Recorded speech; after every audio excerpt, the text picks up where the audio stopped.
Youth കോൺഗ്രസിന്റെ സംസ്ഥാന secretary Chempazhanthi അലനാണ് പരിക്ക് പറ്റിയത്. വളരെ നിങ്ങൾ എല്ലാവരും കണ്ടതാണ്. നമ്മളെ സമരഗേറ്റിൽ എത്തും മുമ്പ് പോലും സാധാരണഗതിയിൽ യൂത്ത് കോൺഗ്രസിന്റെ സമരം വന്നു കഴിഞ്ഞാൽ സമരഗേറ്റിൽ യൂത്ത് കോൺഗ്രസ് പ്രതിഷേധിക്കുന്നു. നിങ്ങളെല്ലാ മാധ്യമങ്ങളും കാണുന്നതാണ്.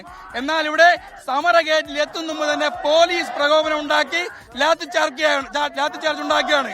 ഇവിടെ പേരാമ്പ്രയിൽ MP അതിക്രൂരമായി മർദ്ദിച്ചതുപോലെ തന്നെയാണ് തിരുവനന്തപുരത്ത് യൂത്ത് കോൺഗ്രസിന്റെ സംസ്ഥാന കമ്മിറ്റി ഭാരവാഹികളെ തിരഞ്ഞുപിടിച്ചാണ് ഇവിടെ പോലീസ് മർദ്ദിച്ചത്.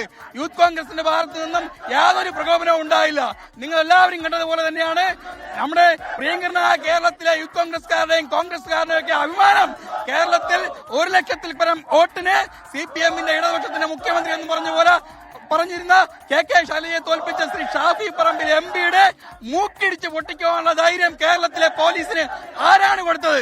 ശക്തമായി തന്നെ യൂത്ത് കോൺഗ്രസിന്റെ പ്രതിഷേധം കേരളത്തിലെമ്പാടും കത്തിപ്പടരുമെന്നാണ് നമുക്ക് പറയാനുള്ളത്. മർദ്ദനമേറ്റോ? ശക്തമായ സമരം തന്നെയാണ് ഇവിടെ നടക്കുന്നത്. ആ നടപടി ക്രൂരമായി ഈ അക്രമത്തിന് നേതൃത്വം നടത്തുന്ന പോലീസിനെതിരെ ശക്തമായ നടപടി ഉണ്ടാവണം. നമുക്കെല്ലാവരും ഇന്ന് കേരളം ചർച്ച ചെയ്യുന്നത് ശബരിമല കൊള്ളയെക്കുറിച്ചാണ്. ആ ശബരിമല ശാസ്താവിന്റെ സ്വർണ്ണമടക്കം മോഷ്ടിക്കപ്പെട്ടിരിക്കുകയാണ്.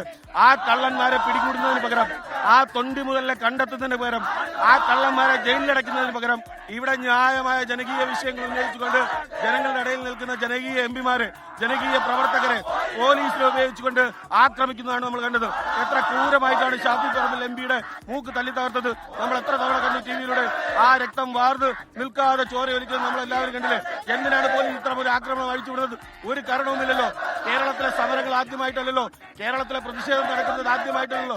എത്രയോ പ്രതിഷേധങ്ങൾ നടന്നിട്ടുണ്ട്. പക്ഷേ ഇവിടെ ശബരിമല വിഷയവുമായി ബന്ധപ്പെട്ട് ആ കള്ളന്മാരെ പിടികൂടുന്നതിൽ അല്ലെങ്കിൽ ശബരിമല വീഴ്ച ഇത് വളരെ വ്യക്തമായ രീതിയിൽ തുറന്നു കാട്ടപ്പെടുന്ന ഒരു കാലഘട്ടത്തിലാണ്. കോടതി അടക്കം അവിടെ വലിയ കൊള്ള നടന്നിരിക്കുന്നു. സർക്കാരിന് വലിയ വീഴ്ച സംഭവിച്ചിരിക്കുന്നു. ദേവസ്വം ബോർഡിന് വീഴ്ച സംഭവിച്ചിരിക്കുന്നു. ദേവസ്വം മന്ത്രിക്ക് വീഴ്ച സംഭവിച്ചിരിക്കുന്നു എന്ന് വളരെ വ്യക്തമായ കാലഘട്ടത്തിലാണ്. ജനങ്ങളുടെ ശ്രദ്ധ ബോധപൂർവ്വം മാറ്റുന്നതിന് വേണ്ടിയാണ് പോലീസിനെ ഉപയോഗിച്ചുകൊണ്ട് ഇത്തരത്തിലുള്ള അക്രമം അഴിച്ചുവിട്ടിരിക്കുന്നത്. ശക്തമായ സമരവുമായി യൂത്ത് കോൺഗ്രസ് മുന്നോട്ട് പോകും. ഈ റോഡ് ഉപരോധം അതിശക്തമായി തുടരും. ഒരു തർക്കവുമില്ല.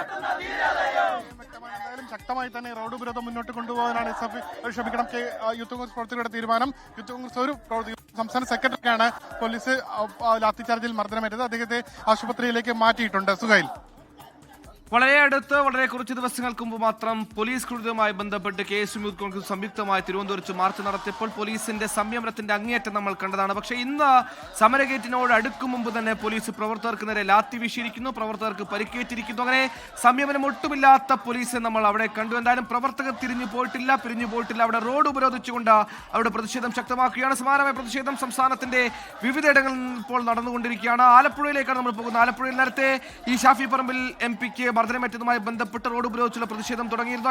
ലോകത്തെവിടെയായാലും ഏത് സമയത്തും 24 വാർത്തകളും ഓഗ്മെന്റഡ് റിയാലിറ്റി പാക്കേജുകളും എക്സ്പ്ലെയിനറുകളും വിശദമായി കാണാൻ ഞങ്ങളുടെ YouTube ചാനൽ നിങ്ങൾക്ക് സബ്സ്ക്രൈബ് ചെയ്യാം.